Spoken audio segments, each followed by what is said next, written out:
भट्टशाह में हजरत शाह अब्दुल लतीफ भिटाई रहमतुल्लाह अलैह के नाले सां मुनसब मेन प्राइमरी बॉयज़ स्कूल में 14 अगस्त जश्न आज़ादी जे हवाले सां शानदार तकरीब को ठाई वई। इन्ही हवाले सां भट्टशाह खां ॾिसूं था सज्जाद मेमण जी ही रिपोर्ट। जश्न आज़ादी जे हवाले सां मेन प्राइमरी बॉयज़ स्कूल में जो हजरत शाह अब्दुल लतीफ भिटाई रहमतुल्लाह अलैह जे नाले सां मनसब है, उन स्कूल में एक शानदार तकरीब को ठाई वई है।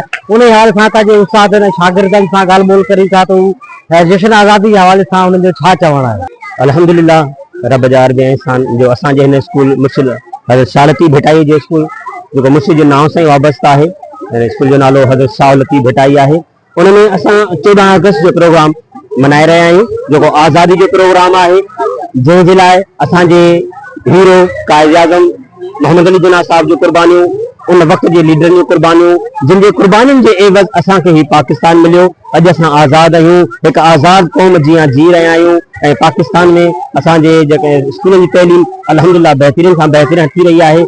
ऐं आउं ये चाहींदुसि त अञा भी जेतिरो वधी सके त असांजे तैलीम ते वधीक तवज्जो ॾिनो वञे। सभ खां पहिरीं त असां तव्हांजा थोराइता आहियूं मीडिया टीम जा, जिन असांजे हिन नंढड़े प्रोग्राम खे चऊं या लतीफ़ सरकार जो शहर आहे उनजो वॾे में वॾो प्रोग्राम चऊं।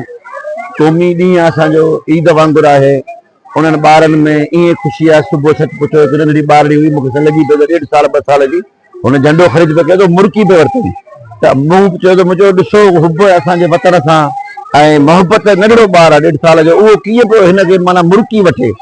त असां हिन प्रोग्राम खे तव्हां पंहिंजे अखियुनि सां कैमरा जी अखि सां ॾिसी सघो था त ॿारनि में हिकिड़ी ख़ुशी जी लहर आहे त पाकिस्तान असांजो मुल्क आहे, आज़ाद मुल्क आहे, जिते सभिनी खे इजाज़त आहे।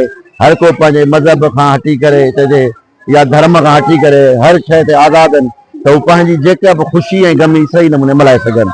ऐं जो स्कूल आहे लतीफ़ सरकार सिंध जो एॾो वॾो शाइर आहे, पर दुनिया जो असां वर्ल्ड लेवल ते हुन जंहिं बैत आहे लतीफ़ सरकार जो, साईं मसदाई करी मथे सिंध सुकार, दोस्त मिठा दिलदार आलम सब आबाद करी। पाकिस्तान आहे उन जी हिकु जगह असांजे नेमत जहिड़ी शइ ईद जी ख़ुशी आहे। उन ख़ुशीअ में नंढड़ा ॿार ॾिसो झूमनि पिया, नचनि पिया, ख़ुशीअ में गीत ॻाइनि पिया। शाह लतीफ़ भिटाई स्कूल आहे, पाकिस्तान जिंदाबाद। बिस्मिल्लाहिर्रहमानिर्रहीम। 14 अगस्त न सिर्फ हिकिड़ो ॾींहुं आहे, न सिर्फ ॾींहुं मल्हाइण जे लाइ, बल्कि इहो यादि रखण जे लाइ ॾींहुं आहे त हीउ वतन अज़ीज़ असां केतिरनि वॾनि कुर्बाननि महिनतुनि जदोजहद खां पोइ असांजे वॾनि हासिल कयो। ऐं हीउ जेको आहे त बार बार ॿारनि खे ॿुधाइण हीउ ॾींहुं मल्हाइण जो मतिलबु इहो आहे त ॿार नौजवान पंहिंजी तारीख़ सां ॻंढियल हुजनि, जीअं हुननि खे ख़बर पए त हीउ वतन असांजे जे महिनतुनि सां आज़ाद थियो आहे। हाणे हिनखे अॻिते असांखे वधाइणो आहे त इहा ई साॻी जज़्बो ऐं महिनत जारी रखणी आहे। सो हीउ ॿारनि जो जज़्बो जोश तव्हां ॾिसी सघो था ऐं ॿारनि जी पंहिंजे वतन सां मोहबत आहे, जो इज़हार इहे करे रहिया आहिनि। असांजी आज़ादी जो ॾींहुं आहे। असांजे बुज़ुर्गनि पंहिंजी जाननि जूं कुर्बानियूं ॾी पंहिंजे वतन खे आज़ाद करायो। ऐं असांजो अॼु गर्व जो ॾींहुं आहे त असांजो अॼु के ॾींहं ते असांजो मुल्क आज़ाद थियो। असांखे पंहिंजे वतन ते गर्व हुजणु घुरिजे।